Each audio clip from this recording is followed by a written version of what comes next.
ہے جو اس آیت سے تعلق رکھتی ہے، صحیح مسلم میں حضرت ابو ہریرہ رضی اللہ عنہ روایت کر رہے ہیں کہ رسول اللہ صلی اللہ علیہ وسلم نے ارشاد فرمایا، ان اللہ طیب یحب الطیب، کہ اللہ پاک ہے اور پاک ہی کو پسند فرماتے ہیں۔ اور فرمایا کہ اللہ تبارک و تعالیٰ نے ایمان والوں کو اس بات کا حکم دیا ہے جس بات کا حکم اپنے رسولوں کو دیا ہے، کہ اپنے رسولوں کو خطاب کرتے ہوئے سورۃ المؤمنون کی آیت نمبر 51 میں یہ فرمایا ہے، یا ایھا الرسل کلوا من الطیبات واعملوا صالحا، اے رسولو پاکیزہ چیزوں میں سے کھاؤ اور بھلے کام کرو۔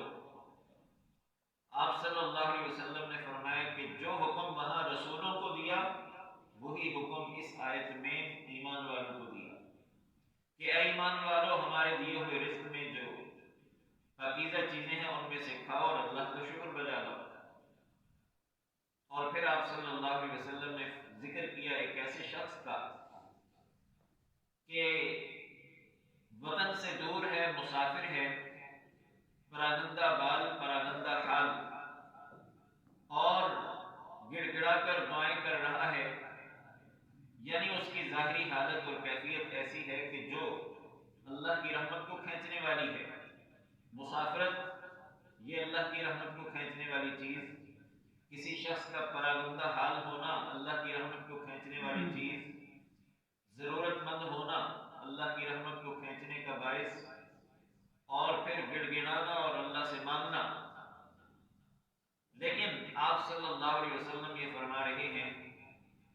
کہ حالت اس کے قابل رحم ہے، لیکن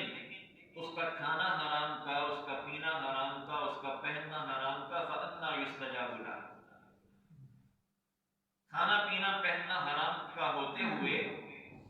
بھلا اس کی دعائیں کہاں قبول ہو سکتی؟ یعنی ویسے اس کی جو ظاہری حالت ہے وہ اس قابل ہے کہ اللہ کی رحمت متوجہ ہو، لیکن چونکہ اس کا کھانا پینا پہننا حرام کا ہے تو اس کی دعائیں قبول نہیں ہو سکتی۔ اللہ کے ہاں دعاؤں کی قبولیت اور بعض روایات کے مطابق عبادات کی قبولیت کا مدار اس پر ہے کہ مانگنے والے یا عبادت کرنے والے کا کھانا پینا پہننا حلال کا، اور یہ اللہ کے ہاں قبولیت کے لیے ایک شرط ہے۔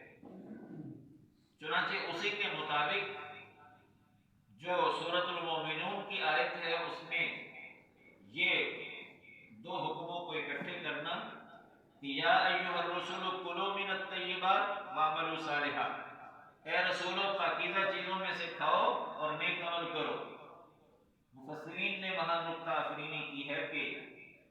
پاکیزہ چیزوں میں سے کھاؤ اور نیک عمل کرو، ان دونوں حکموں کا جوڑ کیا ہے؟ وہ جوڑ یہی ہے کہ پاکیزہ کھاؤ گے تو نیک عمل کر سکو گے، اور اگر پاکیزہ نہیں کھاؤ گے تو نیک اعمال کی توفیق بھی نہیں ہوگی، اور اگر ہوئی بھی کر بھی لیے تب بھی اللہ کے ہاں قابل قبول ہے۔ اور رسولوں کو حکم دینے سے مقصود دراصل ان کے امتیوں کو تعلیم دینا ہے، چنانچہ اس آیت میں خطاب ہی اہل ایمان کو ہے، اور وہی بات فرمائی جا رہی ہے کہ کلوا من طیبات ما رزقناکم، جو پاکیزہ چیزیں ہم نے تمہیں بطور رزق دے رکھی ہیں ان میں سے کھاؤ۔ وہاں ہے واعملوا صالحا، یہاں ہے واشکروا للہ، مقصد ایک ہی ہے۔ وہاں ہے کہ نیک عمل کرو، یہاں ہے کہ اللہ کا شکر بجا لاؤ، اور اللہ کا شکر بجا لانا جہاں زبان سے ہوتا ہے اور دل میں ہوتا ہے وہاں اعمال سے بھی ہوتا ہے۔ اللہ کے شکر میں کمال یہی ہے کہ نعمت ملنے پر منعم علیہ وہ شخص کے جس پر انعام کیا گیا ہے وہ اپنے منعم یعنی انعام کرنے والے اور نعمت دینے والے کی مرضی کے مطابق اعمال کرے، یہ ہے شکر کا الگ۔